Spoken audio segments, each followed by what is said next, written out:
The rain was coming down in sheets as I stared out the window of my Seattle condo. Lysander, a 46-year-old architect, should have been thrilled. I'd just landed the biggest project of my career, designing a new eco-friendly community center for the city. But all I felt was a hollow ache in my chest, a gnawing dread that had taken root weeks ago. My wife, Juniper, had been distant.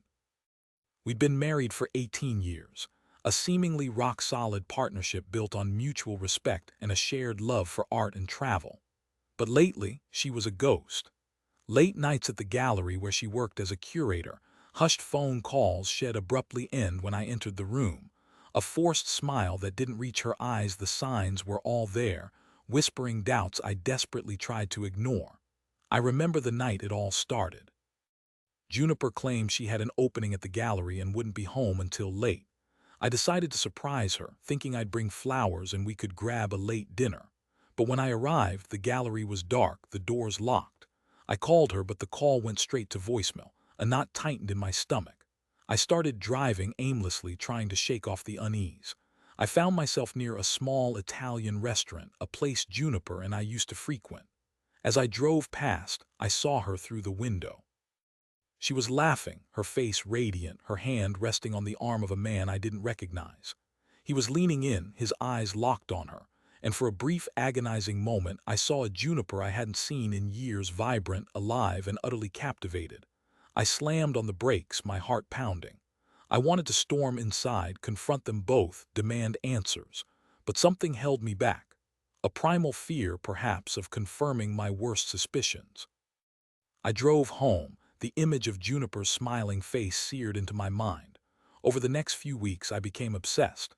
I started checking Juniper's phone records, her email, anything I could find to confirm my suspicions. I know it wasn't right, but I felt like I was drowning, grasping for any piece of driftwood to stay afloat. One evening, while Juniper was supposedly at a charity auction, I decided to check her work email on her laptop. I found an email exchange with a man named Oberon. The emails were intimate, flirty. And then I found the pictures of Juniper and Oberon taken in a hotel room, confirming everything I had feared. The rage that coursed through me was unlike anything I'd ever experienced. I wanted to destroy something, anything, to obliterate the pain that was tearing me apart. But I knew that wouldn't solve anything. I needed to confront Juniper, to hear her explanation, to understand how the woman I loved could betray me so completely.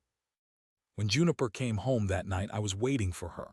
I held up the laptop, the incriminating emails displayed on the screen, her face drained of color.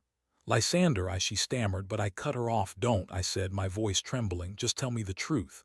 Is it Oberon?" She nodded, tears streaming down her face. "It just happened," she whispered. "I didn't mean for it to happen." "How long?" I asked, the question barely audible. "A few months," she admitted. "Since the art convention in Portland." "Few months," I repeated, incredulous.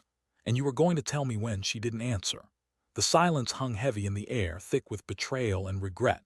I spent the next few days in a daze, moving through the motions of my life but feeling utterly disconnected. I couldn't eat, I couldn't sleep. All I could think about was Juniper and Oberon. I confided in my best friend, Sterling, a landscape architect who had always been a voice of reason in my life. "You have to leave," Sterling said, his voice firm. "You can't stay in that house, not after what she's done. Get a lawyer, protect yourself." He was right. I knew I couldn't stay. The thought of sharing a bed with Juniper, of touching her, of even looking at her, filled me with revulsion. The divorce was messy, as divorces often are. Juniper tried to argue for a larger share of the assets, claiming that my demanding work schedule had driven her into Oberon's arms. But I had proof of her affair, and the judge wasn't sympathetic. In the end, she got a fair settlement, but nothing more. I moved out of our condo and into a small apartment downtown. It was lonely, but it was also liberating. I started focusing on my work, throwing myself into the community center project.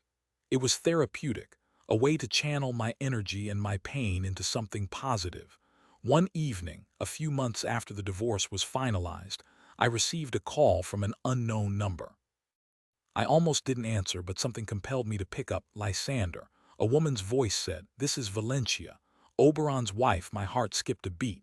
I hadn't even known Oberon was married. I know about the affair, Valencia continued, her voice trembling. Oberon told me everything. I am so sorry for what happened. Hesh has done this before. He has a pattern of seducing married women. I was stunned. Oberon wasn't just a random fling. He was a serial cheater. And Juniper had fallen for his lies. I'm thinking of leaving him, Valencia said. I can't stay with him after this, but I don't know what to do. I feel so lost, I didn't know what to say. I felt a strange mix of anger, pity, and a flicker of something else. I invited Valencia to meet me for coffee the next day. We met at a small cafe near my apartment. Valencia was a beautiful woman with kind eyes and a gentle smile. She was also clearly heartbroken. As we talked, I learned that Oberon had been gaslighting her for years, manipulating her and isolating her from her friends and family. He made me feel like I was crazy, she said, tears welling up in her eyes. He would deny things he said, twist my words, make me doubt my own sanity. I knew exactly what she meant. Juniper had done the same thing to me, albeit on a smaller scale. I realized that Oberon wasn't just a cheater. He was a manipulator, a predator who preyed on vulnerable women. Over the next few weeks, Valencia and I became close. We shared our stories, our pain, and our hopes for the future. We supported each other through the difficult process of leaving our respective spouses. And slowly, tentatively, we began to develop feelings for each other. I know it sounds crazy, falling in love with the wife of the man who had an affair with my wife. But Valencia and I had a connection, a shared understanding of what it was like to be betrayed and manipulated. We found solace in each other's company, a safe space to heal and rebuild our lives. One evening, as we were walking along the waterfront, Valencia stopped and turned to me. Lysander, she said, her voice soft. I think I'm falling in love with you. I smiled and took her hand. I think I'm falling in love with you too, Valencia, I said. Our relationship wasn't easy. We faced judgment from friends and family, whispers and stares from strangers, but we didn't care. We had found something real, something genuine in the midst of all the betrayal and heartbreak. As for Juniper, she eventually left Oberon. He had moved on to another woman, leaving her heartbroken and alone. I heard through mutual friends that she was struggling, that she regretted her choices. I felt a pang of sympathy for her, but I couldn't forgive her. The damage she had done was too deep, the betrayal too profound. Valencia and I eventually got married. We built a life together, a life filled with love, trust, and mutual respect. We learned from our past mistakes, and we vowed never to repeat them.